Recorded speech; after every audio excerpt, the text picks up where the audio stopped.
everyone, and welcome to World Bank Live and to our Resilient Recovery series. I'm Srimati Sridhar in Washington, D.C. Today's conversation looks at economic inclusion, how we can open up opportunities to help the poor escape the cycle of poverty by way of programs and coordinated interventions that aim to boost incomes and assets for the world's poorest. Our discussion is especially timely with the launch of the State of Economic Inclusion Report 2021, The Potential to Scale. The report is a unique collaboration under the Partnership for Economic Inclusion, and it highlights the impact and surge in economic inclusion programs around the world. These programs are on the rise in 75 countries, reaching approximately 20 million households and benefiting nearly 92 million people. But just how do these programs help, and who are the immediate beneficiaries? And in the context of the COVID-19 pandemic, how has that changed the need and the demand for programs that are designed to better promote economic inclusion? Well, to answer these questions and to talk more about why economic inclusion matters, I'm delighted to be joined by Colin Andrews, Program Manager in the Social Protection and Jobs Global Practice of the World Bank. Colin, welcome. It's great to have you here. Thanks, Sri. Thanks so much for the warm welcome, and I'm delighted to be here on World Bank Group Live. Yeah, well, first off, congrats on the launch of the State of Economic Inclusion Report. I'm looking forward to digging a bit deeper into that and its findings. But before we do that, let's get started with the basics. What is economic inclusion, and why are these programs on the rise?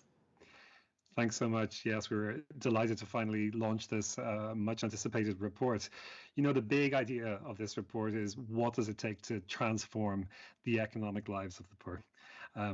As we sit here and as we meet today, the number of people living in extreme poverty is 700 million, approaching 700 million, and it's on the rise. Nobody in the world would have thought that this would have been the trajectory sitting here 1 year ago. And for the first time, we have a generation of people who now face increases in poverty. We had a very nice decline in poverty over the last 20 years, but poverty is on the rise. And what we find for these people who are stuck in poverty, typically we refer to poverty traps. Poverty traps can last generations because people face so many different types of constraints in terms of trying to escape some of these problems. So the report and the idea of economic inclusion programs is really trying to understand how we can enhance the potential of program beneficiaries to escape these poverty traps. The definition, I must say, was a real challenge in the report because there's so much momentum and activity across different types of programs. But as we think about the definition, the idea of these programs is that they give a big push. They are a coordinated set of interventions. So rather than having a standalone cash transfer or a standalone training, what these programs try to do is to bring together a whole package of interventions to support the most poorest, really with the aim of enhancing resilience and also with the aim of enhancing human development. And the great thing about the report is it really tracks this momentum, Sri. Like you just said, we have these programs in over 75 countries. The data is shifting with even more countries because of COVID-19. And we have a range of programs really tackling a number of pertinent questions. So we think, for example, what does it take to lift a female-headed household in Niger, for example, out of poverty, when this woman might face tremendous constraints at the local level in terms of accessing institutions, but perhaps even at the household level in terms of the intra-household dynamics. We think, for example, of what it takes to help a person from Bangladesh, a young man or a young woman with great aspirations, get into wage employment or even self-employment. How we can do this when the realities are that jobs are really not very present and opportunities for formal employment are really not there for many people in this generation. Or finally, when we think of these economic inclusion programs, you might think of people who are displaced in places like Iraq and Afghanistan, and how you design these economic inclusion programs to truly think about how you integrate these population groups with host communities and really improve their lot and really to try and improve their own potential. You know, in the end, we see that the landscape, Sri, is really changing. The landscape is expected to change even more with COVID-19 and on top of various challenges like climate change and food security. So we do think that these programs are on the rise, and really excited to be here today to discuss it with you. Well, Colin, having just defined this for us, let's look at COVID-19.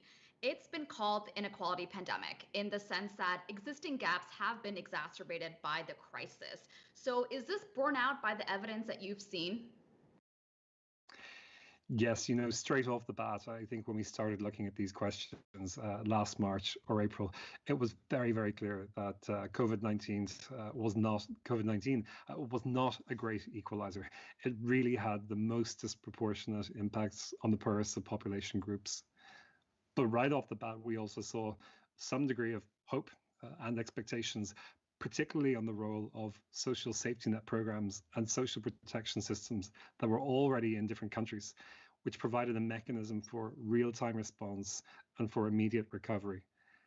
But I think you ask a question around what are the different concerns and maybe what are the emerging directions, having been in this scenario now for close to a year. So the evidence, Sri, is really concerning. We know that COVID-19 is exacerbating existing vulnerabilities. So it's falling hardest on most vulnerable population groups, particularly on women. But we also know that COVID-19 is creating new vulnerabilities, particularly in urban areas. We're really concerned by the fact that COVID-19 is taking us off track to achieve some of our major international development goals. And that's a real concern because we were making so much progress beforehand.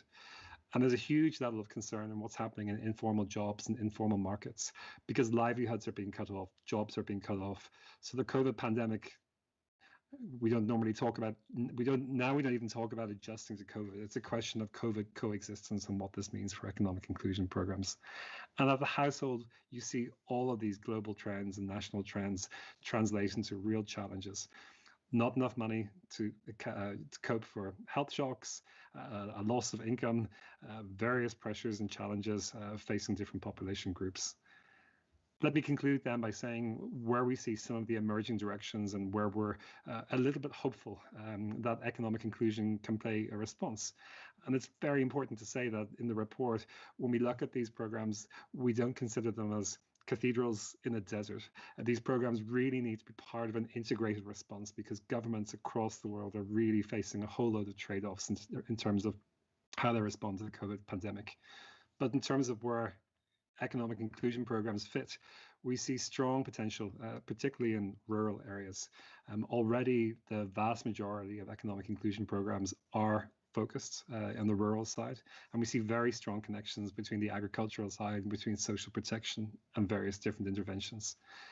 And as we go forward and we think about many countries are not really just facing a COVID-19 pandemic, they're also facing a food security crisis, a humanitarian crisis. We see a huge level of opportunity to move forward these programs. And I think of countries like Ethiopia and Bangladesh and respond to that rural dilemma and food security contexts. And very briefly, we've seen this issue of new population groups and the new poor.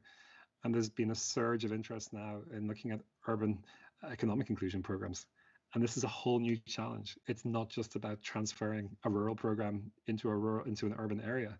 There are different challenges in terms of getting to the right population, in terms of understanding that. And we have a huge challenge with migrants and remittances and remittance flows on top of all of this. So within the PEI, we've been doing a lot of work with countries such as Indonesia, Bangladesh, Egypt, Ethiopia, very different countries, but all of them asking the same question: how can we adapt these programs to an urban context? Finally, sorry, I should just say, your starting question was about data and evidence and what we're seeing. This report came out with tracking programs across 75 countries, and just work that we're working on within our team at the moment shows that the bank response alone on COVID-19 and economic inclusion programs has increased, we think, operationally by about 40%. That program caseload is increasing by 40%. So you have existing programs which are recalibrating, but you also have about 15 new countries coming into that mix. So we see that this field is really growing and the momentum will be set to continue. Well, Colin, from what you're saying here, it would seem that now more than ever, there really is a need for inclusive economic development. So can you describe some of the ways that people in extreme poverty can be helped? Sure. I mean, look, this was the big motivating factor for the report. And indeed, this is the big motivating factor for the Partnership for Economic Inclusion. Our partnership hosted at the bank, we work with a whole range of different partners, NGO organizations, UN, research networks. And the big question that we had coming into this report is, well, like exactly what does this momentum look like? What does the surge look like? And how do you unpack these various different interventions? So we were quite intrigued to understand the scale of these programs. And what we did in the end was we took the data and did a lot of work to understand a couple of things. So let me walk you through the main objectives of these programs, as well as the main components. And I think that's probably very helpful to understand how we see these programs and how they're positioned. Some of the big objectives and the biggest objectives that we were seeing for these programs were really around boosting self-employment and how you can put per population groups into a position to promote micro-entrepreneurship. There's some fantastic work ongoing in Kenya around this. But also, how do you improve wage employment? And I think I mentioned before, in a context where not a lot of economies are formalized, this can be a real challenge because there are not a lot of formal job opportunities. So there's a degree of innovation in terms of thinking how you can connect these agendas. And of course, economic inclusion programs are not a silver bullet. There are a huge degree of discussions and context when it comes to thinking about jobs and job creation in and of itself. But when you come to the needs of the extreme poor, these programs are really largely focused on wage employment and self-employment. In very low-income contexts and in fragile contexts, we also see the translation of those objectives towards looking at income diversification, as well as issues on food security. The bank is supporting a whole range of programs across the Sahel region, for example, which really takes stock to look at how countries such as Niger are trying to adapt these programs, sometimes in the context of fragility, as well as in the context of humanitarian issues and food security constraints. So they would be the big objectives.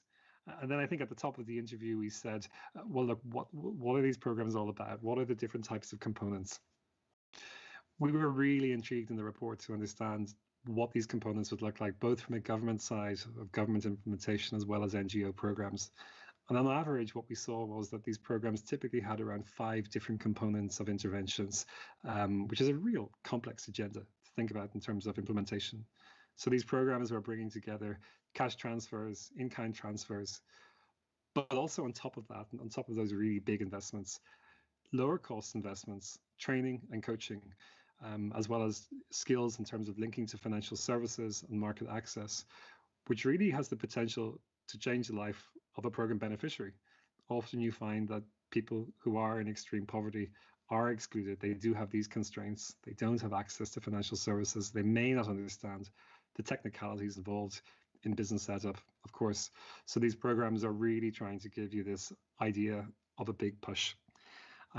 Finally, I would be really remiss to say that for those number crunchers and data people out there, we took all of this information from the report and we put it onto an open access data portal. So I'd encourage our viewers to go onto, I think it's PEIglobal_org. I should know that on Twitter, to look at various tweets and links where they can get more information to this data. It's openly available. And we think this is really important to have this open access information. Thanks, Collins. I mean, so certainly quite a few options and also resources there. Folks, if you're just joining us, welcome to World Bank Live and to our Resilient Recovery series. Thanks so much for tuning in. Today, I'm speaking with Colin Andrews, the World Bank's program manager within the Social Protection and Jobs Global Practice. The State of Economic Inclusion Report 2021 has launched, which has so far given Colin and I a chance to talk more about why economic inclusion matters, especially amidst the COVID-19 pandemic and as it relates to development. I'd like to continue the conversation now by turning to the report itself specifically. Subtitled The Potential to Scale, the idea is that to reach as many people in need as possible, it's important that economic inclusion programs are government-led. Colin, can you talk to us about some of the challenges, but also opportunities that you see to achieving this? Sure. Well, again, look, this is the big idea of the report. It's also the big idea of the partnership. Traditionally, in the past, we've really benefited from great innovation, especially in the NGO sector, which have really tried to pilot these programs and understand what works and what doesn't work. But now there's a new chapter of the story, and we're really trying to understand what it takes to bring these programs to scale. And I suppose the exciting news of the report is that governments are really taking these programs both at the policy level as well as at the programmatic level to build on existing investments in the area of safety nets, jobs and livelihoods, as well as financial inclusion. And we think all of this, Sri, is really game changing for a few reasons, because now we're actually seeing that this agenda on economic inclusion helps us. It helps us move onto a national program agenda and position all of these discussions on economic inclusion within the policy framework.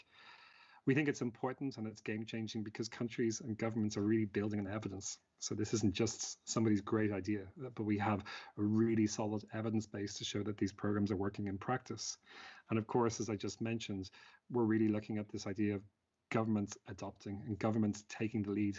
So in many cases, these programs are homegrown and that they're really adapted. Now, the big challenge of this report is that despite this massive momentum and despite this surge of programs, where programs are in terms of their coverage, so in terms of their reach across different population groups, that coverage is really quite nascent. We did various calculations, and you could see that when you looked up the programs across individual countries, they could tend to cover maybe 5% or 10% of the extreme poor. They should never cover the entire number of those in extreme poverty. There are lots of other interventions, but our suspicion is that they could go much further.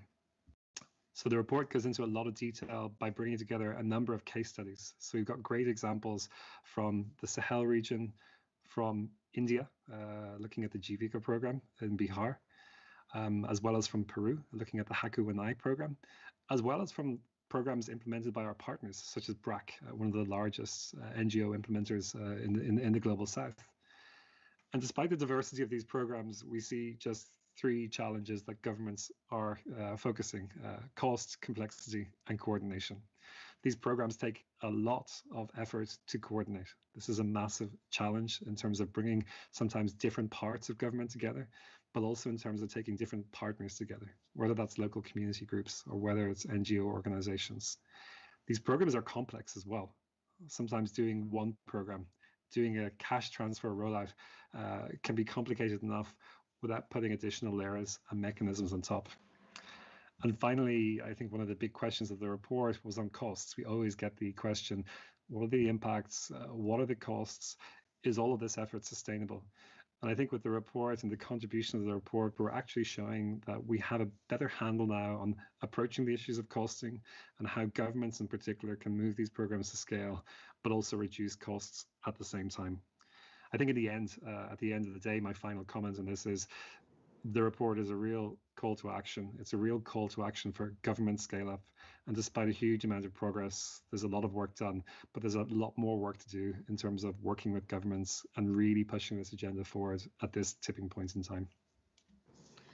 Perfect. Thanks, Colin. We are running a bit short on time here, but let's get to the next question on targeting support. This is obviously very important, and there are two groups that you highlight as being especially important in reaching if we're to tackle persistent extreme poverty. The first is women. Tell us why they play such a key role. Sure. So, we were really intrigued to see that when we mapped out the various programs within our report, 90% of these programs had a very strong focus on women, a very strong focus on gender empowerment. And this went beyond just a ticked box in terms of including women, but it really tackled some deep-rooted questions. The idea is that in these programs, unless you really try to tackle the power structures, the senses of social justice, many of these gender programs won't really bear fruition. So targeting women becomes a really important part of this discussion by building up in particular issues around skills and confidence of people through through coaching programs and through training programs. Let me give you an example. So one of our star performers in this is the Jewel program in Zambia, a program where the government had invested in cash transfers and are now layering on top of these interventions with economic inclusion strategies. They take a very strong gender focus. So what they end up doing is taking women a lot through livelihood and coaching programs, not just to talk about business support, but also to talk about issues in their household and issues in their lives that they may be struggling with, whether that's child nutrition, or decisions around early marriage. The program focuses on targeting women for this idea of empowerment, but very critically, it doesn't ignore the role of men who are often in these women's lives as a critical influence in decision making. And And then finally, when we look at this dual program, we see that there are very specific accommodations in terms of program design and implementation. So making sure that when beneficiaries get benefits in the program, they're meeting sometimes local female community members who are part of the response, or that they're getting special provisions and accommodation for childcare arrangements as well. So we see a lot of work and activity on this front. Right. And the second group that is also important to target that you mentioned is young people, especially in the informal sector. So how do they matter? So this is a big agenda. I think that youths represent at the moment approximately a quarter of the global population, and this is getting even larger. So we're seeing governments across the world really looking at the question of jobs, jobs, jobs. Now, this is a big agenda, but when it comes to economic inclusion, there's a real opportunity here to try and understand how this agenda really comes to serve people who are in extreme poverty. So a lot of these programs, like I said, look at trying to boost, in particular, self-employment opportunities. So really realizing that opportunities on the formal side are sometimes absent and may not be available to everybody. And we have some great program successes in countries as diverse as Papua New Guinea and Kenya, in terms of governments really trying to understand the adaptations that need to be made to bring opportunities to youth. So sometimes this might be in the form of training programs. Other times it might be in the form of joining public works interventions and learning new skills in that way. Not in the hope that economic inclusion programs become a permanent response, but it provides a pathway to something different and to some new opportunities for these different population groups. And I think almost 60% of the programs that we surveyed in our report had youth as a very strong target group. And we think that in combination with a growing focus on urban economic inclusion, this trajectory of programming is only set to continue to grow. Great. Well, Colin, as we turn to the last question, very briefly, tell me, when you look forward to 2021, to this decade, to this half century even, what does success look like to you? Sure, that's a lot of it's a lot of questions there, Shri. Well, look, coming back to the partnership, our vision is very, very clear. Our focus is really on trying to ensure that we can scale up economic inclusion interventions at country level, and that we can scale up these interventions in a way that's affordable, that's cost effective, and also that's impactful. And we're really at the start of that journey. We feel that PEI in this regard is a new kind of partnership. It's a partnership not just working within the bank, but it's a partnership working with a wide variety of stakeholders. And we need this participation to bring these programs to light. So a few things that we'll be doing over the next coming years within PEI. First, our focus is first and foremost supporting frontline country implementation. So really trying to leverage World Bank group financing and leverage partnership to really help improve the capacity for program implementation, and really trying to get these programs to work and to reach the level of scale where they need to be. And second, really trying to enhance the evidence base around the programs. I think, like I said, we have a large amount of information on these programs in terms of how they have worked. We're showing positive and sustained impact. But much of this evidence comes from NGO-led programs. They've been critically important. But we're also seeing a new wave of programming needs and evaluation needs across government programs, and many governments really looking at this agenda to see how they can fill these information gaps.